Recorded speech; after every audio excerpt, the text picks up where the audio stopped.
everyone, welcome to Sparkle Memories. I'm Miss Ram. Today we're going to actually be making some fish nuggets. It's a little different. In case you might be wondering, it's actually just fish fillet that was cut, and then we actually have them breaded and seasoned. Some is made with flour and some is made with breading. So let's get started. Okay, so here we have the fish fillets, and what we're actually going to do is cut them up into different portions. That way it wouldn't be too big or too small. So let's go ahead and get that started. Okay, so now we have the fillets. What you basically want to do is cut it straight down.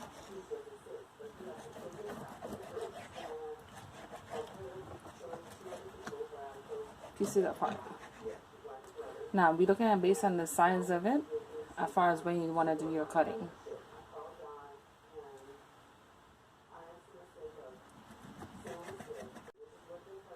Just go ahead with your cutting.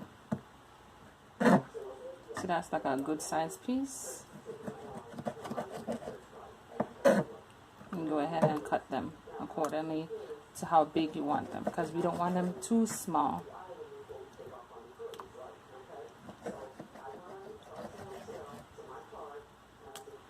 And we're going to do that until we get all of them cut to a particular size. They're not always going to be the same size. That's one thing you have to keep in mind, because when you're looking at it, hair might be very thin and then hair a little bit more thicker. So you cannot expect them to be the same size.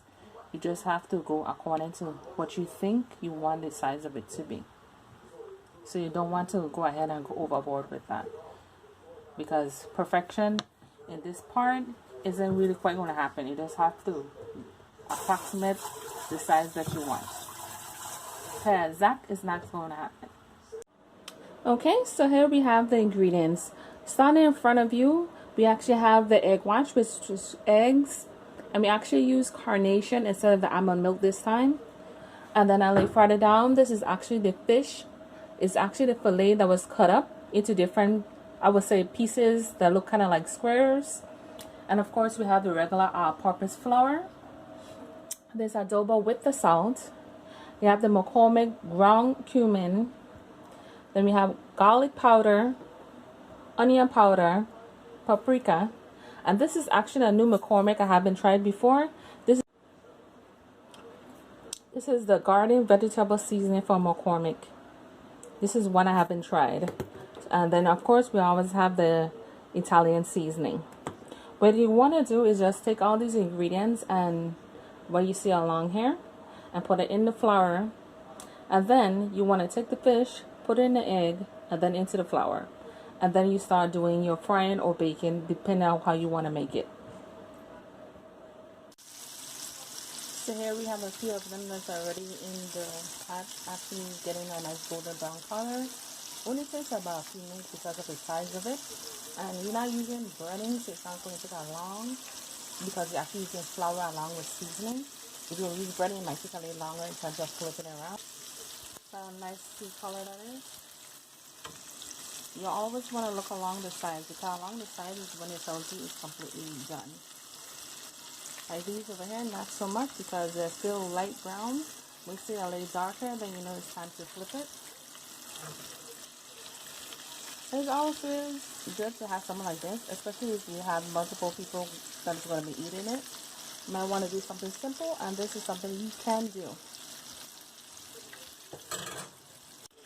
And here are some of the finished product in terms of the fillet that was cut up and actually seasoned. So this is one area. This is another. And then I still have some over here that's actually cooking. It became quite messy, as you can see along here, with all the different types of things in terms of putting on the seasoning and doing it with the flour. We actually ran out of flour, so we actually had to use breadcrumbs. We use the Italian style one. And you can actually tell there's a difference, because this one is actually done with the flour, and this one is actually done with the breading. So when you put them next to each other, this one actually looks like chicken, this one looks like fish. But all of them are actually fish. The thing is, when you're doing it, you have to estimate exactly how much you want to do, because it takes quite some time in order to get it done. And you want to make sure that it's fully cooked, because you don't want to have it on a very high fire and it doesn't cook entirely how you want it to, because you don't want to have it on the paper towel and then it has any kind of red, because then you know for sure that is not done.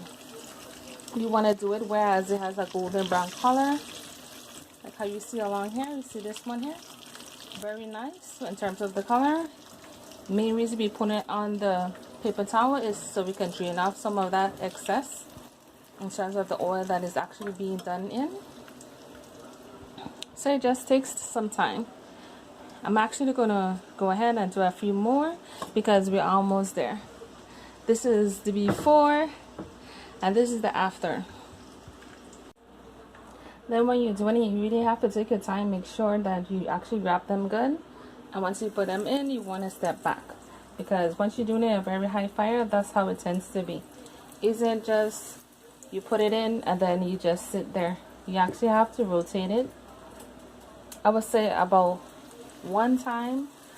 Don't do it constantly, because you don't want the breading to actually come off, because that's one of the main reasons you have the egg white and you put in that mixture along with the flour or breading, because you want to make sure that it gets some time for it to actually sit on there. Because when you do too much rotating, it's actually going to cause the breading or the flour, whatever you're using, to actually coat it to come off. So you just want to take your time and not do that. You want to make sure that it's fully covered, and once you see it get a little brown along the sides, then you flip it over. Then you got to estimate how much time it takes so you can actually have them looking like this, because too long it gets too dark and it's probably going to be burnt, and we don't cook burnt food over here. We want to make sure our food is cooked, not burnt. And this is the end product. It made quite a bit, because it was actually 5 fillets that was cut up and diced up, different sizes, and some was made with flour, some was made with breading, and had all similar seasoning in terms of getting them nicely coated. And I also had an egg wash, and then we actually just have a golden brown color. So until next time, this is Miss Tara. Let's sparkling memories. Bye bye.